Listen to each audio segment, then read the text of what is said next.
If you guys came to this video because you guys want to switch out your cluster for your Chrysler 300 or maybe your Dodge, if you guys have a 2011, 2014, and you guys want a 2015 and up cluster, you guys came to the right video. I'll be showing you guys how to switch it out step by step, everything you guys would need. And we're going ahead and show you guys the finished product as you guys are already seeing now. So if you guys are ready to do this, let's go ahead and get today's video started. So in the meantime, between time, you guys, let's go get straight into it.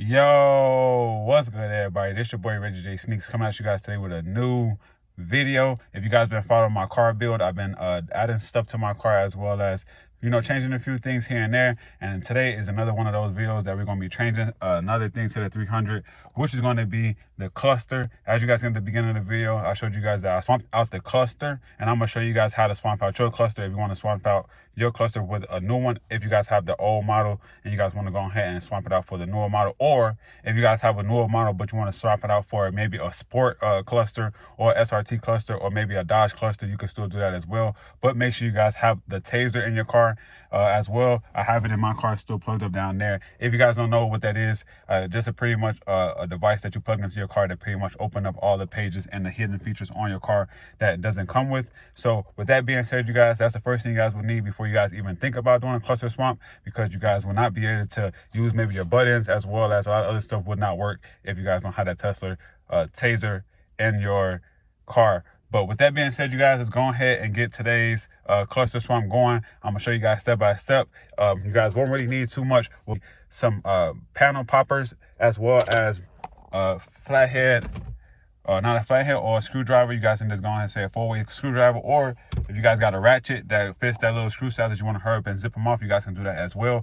But I don't think you guys need a ratchet. You guys can just either use a 4-way screwdriver, or like I said, just a panels popper, because you guys would need to take off panels to get to those screws anyways. But with that being said, that's all you guys would need, and obviously the clusters to swap them out. But with that being said, you guys, let's go ahead and get this step-by-step cluster swap video going. So with that being said, you guys are gonna get straight into it.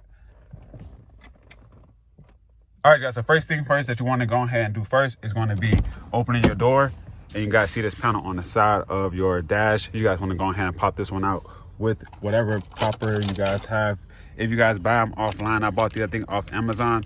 They came with like a whole 6-pack of them. So whichever one you guys feel more comfortable using, just go ahead and use that. Stick them in the crevice and go ahead and pop them out. I'm gonna pop them out, and I'm gonna cut back on the camera, and I'm gonna show you guys the screws you guys need to take off to go to the next step. You guys, so now I already popped off the side panel. As you guys can see, here's all the tabs here. It is a few. It will be a little bit tight if you guys never took them off, and it seemed like on this car it hasn't been taken off, and it's probably the first time it's been taken off, so it was pretty tight for me. But I just ended up popping off with my hand once I got the little ply tool in there. So once you guys get that open, you guys gonna have the first flathead, the first screwdriver, the first screw here, and the second one's going to be here. All right, so once you guys take out screw 1 and 2 right here, you guys just want to go ahead and put your hand here, as well as another one here. Loosen up the bottom and pull it towards you like that, and the bottom should just pretty much sag off of it. If you guys want to remove it all the way, you guys can, but make sure when you guys get to this side, you guys make sure you take your time, because you don't want to pull off no wires, because this is pretty much where you turn your lights up and down, as well as your trunk popper, and then obviously your headlights and your headlights and fog lights and everything. So make sure you guys don't pull this one out too fast, because you don't want to mess up anything. But once you guys move that one out the way, it should all just come down towards you. From there, I don't think you really need to take it down too much more from there, because like I said, all you want to do now is just push down. Let me move this out the way. All you guys want to do is push this down, which is just your lever up under your steering wheel here. Push it down there, and that's going to pretty much bring your steering wheel down. And now you're going to have a gap. All right, so after popping down the panel and you guys pull down your steering wheel, once you guys get open to the opening, you guys will have to pop out your side pillar on your left side, as well as the other corner pillar here, because as you guys can see, you guys have this thing here as well as this thing here to hold this thing in place. So then once you do that, you could just go ahead and pull that piece out towards you, and then it should just come straight down like that. And once you guys do that, both screws will be open right here. I know you guys can't really see that because of the sun. Guys, there you go. So you got a screw right there, as well as another screw right there. Once you guys go ahead and pull back this plastic part here. But like I said, there's just one tab there for the side one. So if you guys be scared to pop that one out, it's only one tab there. And then this one is a little tight because it's only one tab here and another one here. But the one that's here is the one that latches on to this big piece here. So that's the only thing that makes it like real tight, but you guys can still pop it out because it's just plastic. And this is what the back of the pieces look like. Like this is the first piece on the left side. So you guys can kind of see, like, you guys won't really be breaking too much unless you guys bend it where I guess one of the clamps break off. But even if so, you guys still have a few more of them to still keep them in place.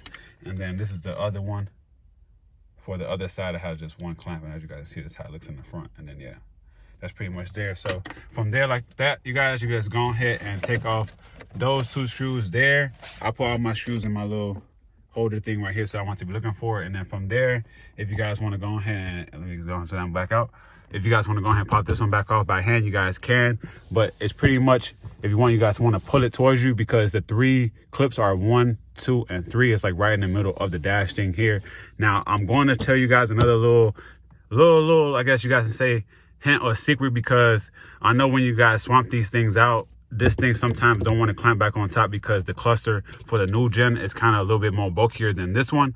But I'll show you guys how to go ahead and solve that problem as well. So with that being said, I'm gonna go ahead and loosen these screws down as well, and I'm gonna go ahead and pop this thing off. So like I said, make sure you guys want to pop it off towards you. If you guys want, you guys can use this tool to just go ahead, put behind it, give you guys some lever, and like I said, it'll just pull it towards you guys, and it should be able to pop right off. So once I go ahead and pop that off, I'll get back on the camera and show you guys how it looks up under this part. So this right here is what it looks like up at the bottom. As you guys can see, I already pulled off of the little cover thing on the front. I was trying to find a new year, I guess you guys can say, dashboard cover, but I couldn't really find it. So I just want to go ahead and just keep the one I already had on my car originally. But what I'm trying to tell you guys is on the new ones, and the newer ones, is this part.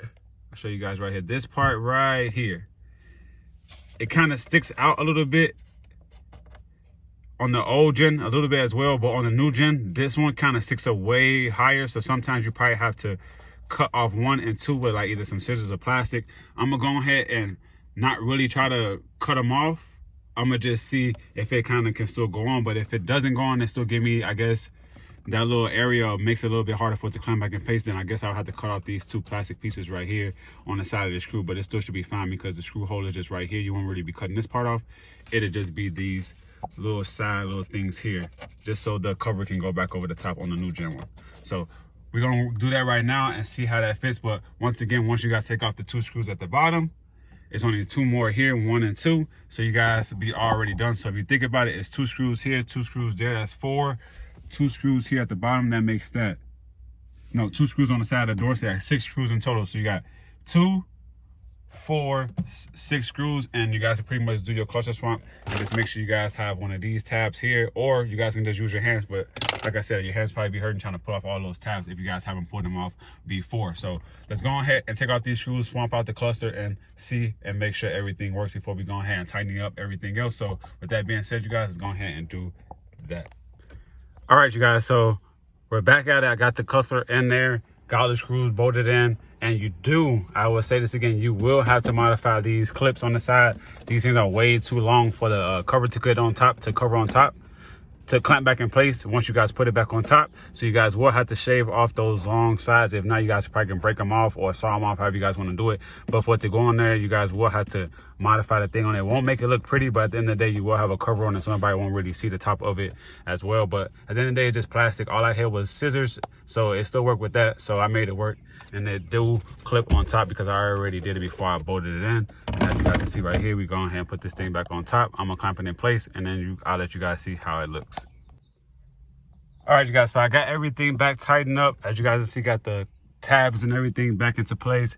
Everything, the whole cover is all tightened back up. You guys see it's tight on that side, tight on that side. Now it does have a little gap in between here, but I really feel like the other one had this same type of gap, maybe not as much space. But I remember when I was trying to do the little lights around, like the little accents of the dashboard and everything, I remember it having a space up here, but I could be wrong. But you guys let me know if your 300 has a big gap in it. But to me, it don't look too bad. But if you guys want to add accessory lights up here to maybe flash down onto it, you guys can probably do that as well. But to me, it looks pretty dope. As you guys can see right now, you can still turn on everything.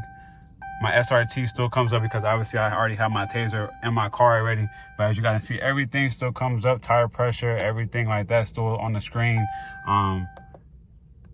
Obviously the car is not on, so you guys can't do all that. But as you guys see, all my buttons and everything works. All the pages are still up there. I probably still have to go in there and accept the cluster swap. That's probably all I'll have to do.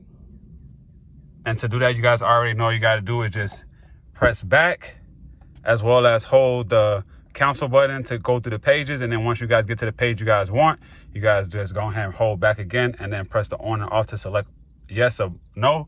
And then that's pretty much about it. As you guys can see, brother needs to get some gas, but I haven't really been outside today, so I'll probably go get some gas later on today before I go back to work. But that's gonna pretty much be it, you guys. If you guys have any questions, let me know. All that stuff down in the comments down below. But to touch bases again before we get out the video, if you guys want to do a cluster swap, make sure you guys have a Tazer first, as well as the cluster itself. It only has 6 screws to take off, which is the 2 on the side of the door, the 2 on the side of the door, as well as the 4 on the actual cluster itself. Besides that, that's all you guys will have to do. Make sure you guys go ahead and modify the top of the tabs, and then that would pretty much get the cover back over the top. This dude found a new tab on the new cover on the top for the dash for a newer year, then go right ahead. But when I was doing this video, before I did this video, I could not find a newer cover for like the newer gens for the 300, so I decided to go ahead and just modify the one I got now, and just so I can keep my OEM one for my actual 300 on here. But you guys let me know if you got any more questions down below. Like I said, if you guys already have everything set up on your Tazer before you guys do your cluster swap, and this is your last thing you guys want to do, all you guys have to do is go in there and do your settings again, and just make sure you guys have all your settings the way you want them, and just go ahead and turn the cluster swap on, and then everything else should be good to go. But with that being said, you guys, I'm gonna go ahead and get up out of here. Make sure you guys go ahead and drop any questions down below in the comment section down below, and I'll reply back to you guys. But with that being said, Sneak Crew, I'm gonna go ahead and get up out of here. I'll see you guys on the next one. I'm out of here. Peace.